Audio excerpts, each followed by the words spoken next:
السلام عليكم ورحمة الله وبركاته. حياكم الله يا شباب، مساكم الله بالنور والسرور. طبعا أي مربي استمر في تربية الطيور مدة لازم يواجه الفاش. أول شيء الفاش؟ الفاش هو حشرة مثل القامل، أو هي قامل من أنواع القامل، تصيب واجد من الحيوانات منها الطيور، تمتص دمه وتتعب الطير، تخلي في حالة مستمرة من تساقط الريش، حالة من عدم الاستقرار، عدم النوم الجيد، وإرهاق بشكل عام، إلى مرات تصل إلى الموت. وهذا اللي صار وياي في هذه المرة للأسف، لأن أنا كنت مسافر وما كنت مستوعب المسألة، وكان أخوي يعني يرتب الأمور، لكن ما عنده خبرة، فما أعرف. على كل، هذا آثار الفاش اللي تشوفونها. الفاش يعني يترك براز، يكون مثل النقط على القفص، على المجاثم، على كذا، وبالخصوص على الأماكن الضيقة اللي يعيش فيها، مثلا ما بين تحت، يعني خلف المجثم، عند المشربية، الأماكن الضيقة اللي يتخذها كعش.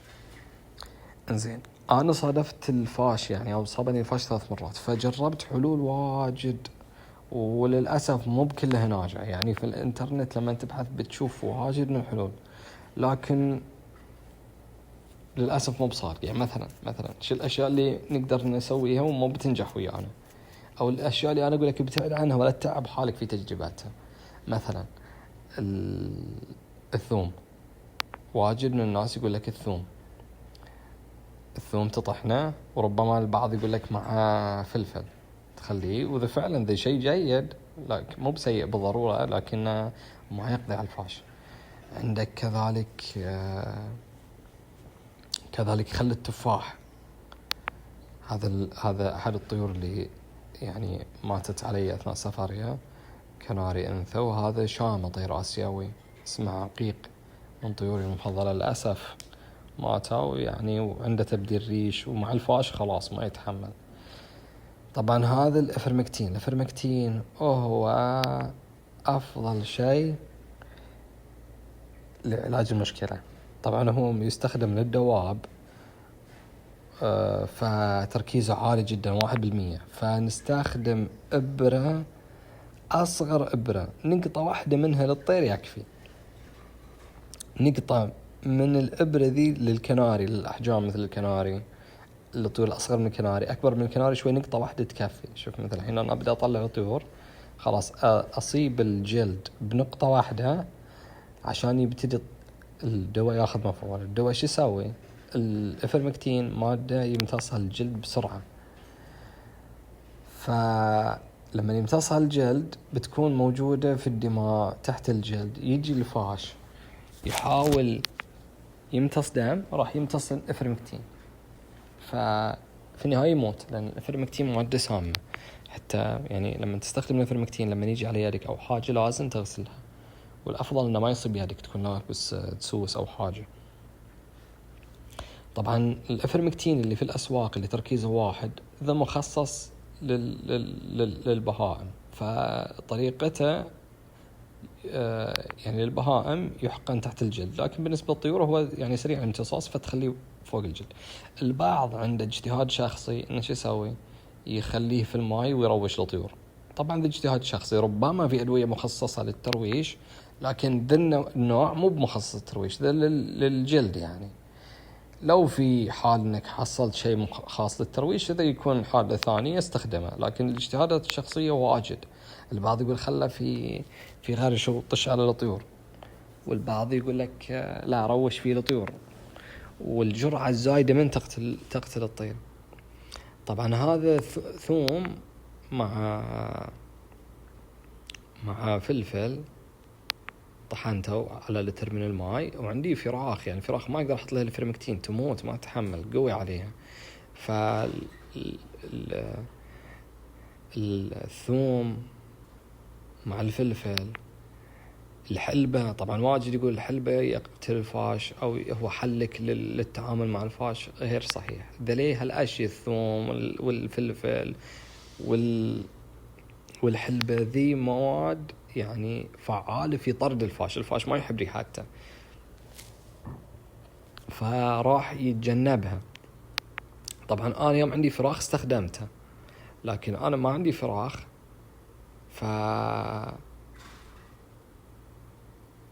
تميت متمسك بحلي اللي هو الإفرمكتين. طبعا نظفت القفاصة تماما تماما تماما، واستخدمت مبيدات حشرية على الأقفاص. طبعا طلعت القفاصة وعزلتهم عقب ما حطيت على كل طير مثل ما شفتها، وكل طير حطيت له إفرمكتين وخليتهم في أقفاص معزلة، الذكور لحالهم الإناث لحالهم. خليتهم مدة يومين، رشيت مبيد حشري على الأقفاص وعلى الغرفة كاملة، على كل مكان أتوقع فيه فاش. المجاثم شلتها، المغاسل شلتها، المشربيات شلتها، كلها غسلتها تغسيل يعني قوي عميق. القطع رشيتها ظاهريا خارجيا، القفص من وراء من على جنب، اللي هو مبيد حشري اللي هو يباع في البقالات سبراي. رشيت القفص تماما، رشيتهم. وفي قطع كذلك خدتها وخليتها في الشمس. احنا عندنا في الشرقية او في السعودية وبدول الخليج درجة الحرارة عالية جدا، عرضتهم للشمس يومين.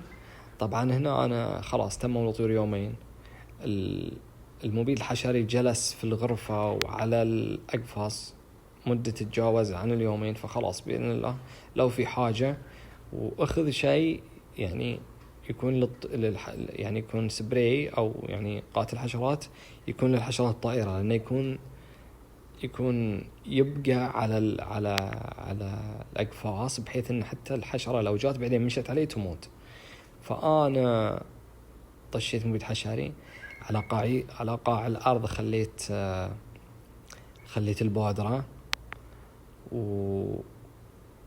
وعقمت المشربيات، عقمت كل شيء. ويوم جيت أرجعهم الطيور بترجع، فبتوقف على الجثام، بتوقف على القفص، بتوقف على الحديد، ربما تحك عينها، ما أبغى يصيبها أي شيء من المبيد الحشري.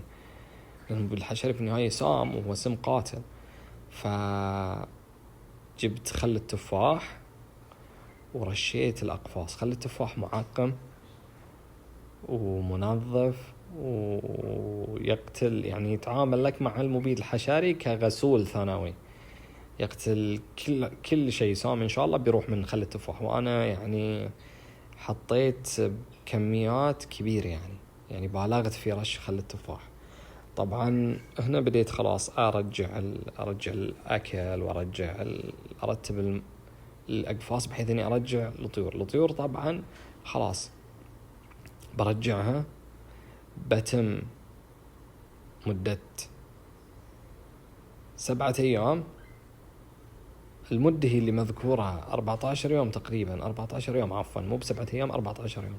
عقب 14 يوم بنعود الجرعة للطيور، بحيث أنه خلاص لو في بيض فقس سبحان الله لابد منه ولا منه، يكون يفقس ويجي يحصل بيئة سامة، لما يجي يشرب دم يموت. فأنا تعاملت مع الآباء وتعاملت مع الفقس الجديد من الحشرة.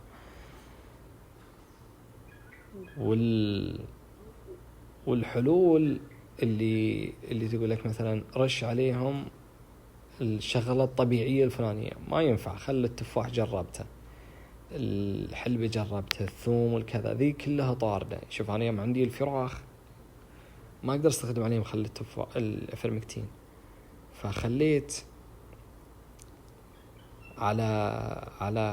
خليت لهم اللي هو طارد للحشرات، اللي هو الثوم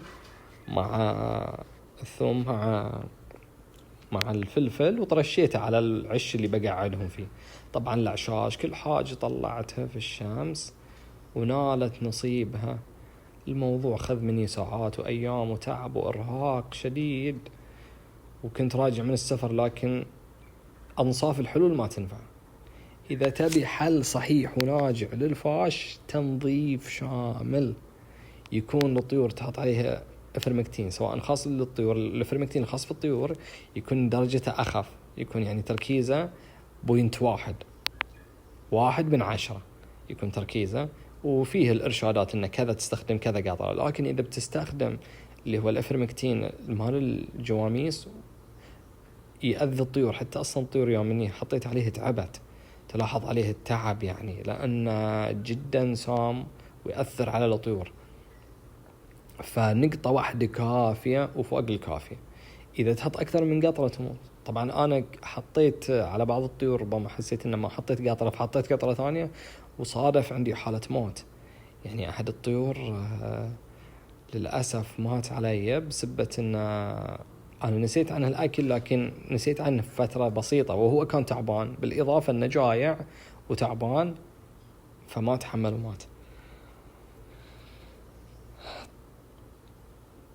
طبعا هذا هو الطير اللي مات علي للأسف، طير شنتور يسمونه البعض، يعني في المغرب العربي احنا نسميه ياسمين أو نسميه الحسون الأفريقي أو القري الأفريقي. وطبعا طير غالي جدا، شاريه بأكثر من تقريبا شاريه بتقريبا $150. طير مميز جدا وهادئ وجميل جميل في غاية الجمال والهدوء، يغرد في اليد. لكن للأسف هذا الحل الأنجع والأنسب. طبعا هنا استمر أنا في تنظيف والتعديل والترتيب وإرجاع الطيور، وهذا تتمة الفيديو. والحمد لله بعدين نشوف أحط لكم فيديو للطيور بعد ما ارتاحت، بعد كم يوم رجعت تغرد ورجعت تتفاعل وياي والفراخ كبروا. وهذا تفاصيل الفيديو، إن شاء الله أني أفدتكم.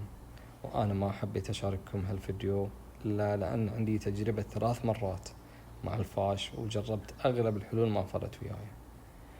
فالإفرمكتين هو الحل الأمثل والأصح، لا تضيع مجهودك في الحلول الجانبية. وأنصاف الحلول اللي أخلي الطيور في القفص وأنظف وأحط عليه إفرمكتين ما ينفع، بتتم تكافح الفاش. الفاش يجي ويروح ويجي ويروح، لكن ذي الطريقة اللي انت شفته في الفيديو والعناء اللي شفته يعطيك جو خالي من الفاش وترجع من الصفر. طبعا الفاش ما صابني إلا بعبر الانتقال، أشتري طيور جديدة وتجي لي يجي لي الفاش، لكن من نفسي يطلع الفاش ما يجي. الفاش عدوى، فلما تشتري طيور جديدة حذاري تشتري إلا من شخص موثوق جدا في غاية الوثاقة، بحيث إن طيورة نظيفة مهتم فيها. ولا تشتري من الأسواق الشعبية لأن فيها كل شيء، وأغلب الناس عندهم فاش وهم ما يدرون. الأغلب عنده فاش وهو ما يدري، بالذات الباعة اللي في الأسواق اللي عندهم عدوى مستمرة من الفاش، بحيث إنه يطلع طير يدخل طير والذي عادي ذو مشكلة تصير عنده. حتى لو إن بعضهم ما فيهم تستوي بيئتهم مو طيبة. فاشتر من الشخص اللي يكون طيوره نظيفة، وحتى لو أصاب الفاش يقول لك أنا عندي فاش أعالج الموضوع بعدين أبيع عليك. بعضهم يصيبه الفاش يقوم يبيع كل شيء. يعني الحمد لله الطيور بدأت ترجع يعني صحتها وعافيتها وبدأت تتفاعل وياي. وأترككم باقي الفيديو تشوفون التفاصيل. حياكم الله وسهلا. طبعا يا شباب لا نغلط بين حشرة الفاش والحشرة اللي تكون تطلع في الحبوب. ربما في الحبوب ساعات تطلع حشرة البعض يفزع وعباله انه حشرة الفاش ويدخل في نوع من الهلع. لا، ذي الحشرة تكون أكبر من الفاش. الفاش يكون لونها مايل للأحمر، لما يعني تضغط عليه تشوف أصلا الدم على يدك لو صارت يعني ممتلي وشبعانة دم. والمشكلة ذي أنا الحمد لله رب العالمين الفيديو يعني تقريبا مصورة قبل 4 شهور، والحمد لله رب العالمين شوف يعني الطيور تعالجوا من الفاش. الحمد لله هذا الفراخ كبار يعني، والفروخ في الحين معتمدة على نفسها كبار. وحياكم الله جميعا.